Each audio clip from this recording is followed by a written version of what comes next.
બાળકીઓને school વાનમાં મોકલતા વાલીઓ સાવધાન થઈ જજો, કારણ કે સુરતના બારડોલીમાં એક સ્કૂલ વાન ચાલક હેવાન બન્યો છે।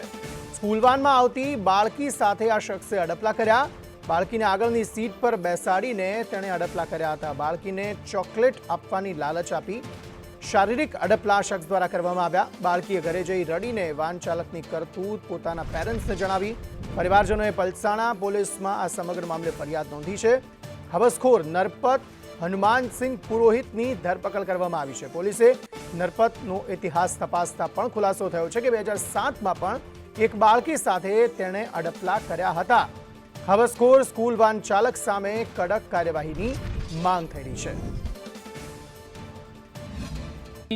બધા છોકરાઓને અલગ અલગ છોકરાઓને 10 વાગ્યા લઈ જાય, પણ રિટર્નમાં 2 વાગે આ દીકરી એક જ છૂટવાના ટાઈમમાં હોય છે, એટલે એને એકને લઈને આવે। એ દરમિયાનમાં 21 તારીખે આ જે આરોપી છે, જેણે આ ગુનો આચર્યો છે, એવો નરપતસિંહ હનુમાનસિંહ પુરોહિત, જે બાળકી સાથે અડપલા કરે છે, બાળકીને ચોકલેટ આપે છે અને પછી છેલ્લે બાળકીના ગુપ્તાંગમાં આંગળી નાખે છે।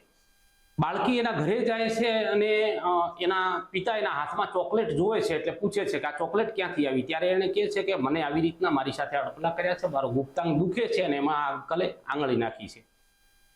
સમગ્ર ઘટના એના મા બાપને જાણ થતાં તેઓ બાળકીને તાત્કાલિક દવાખાને લઈ જાય છે। પોલીસને જાણ થતાં પોલીસ તાત્કાલિક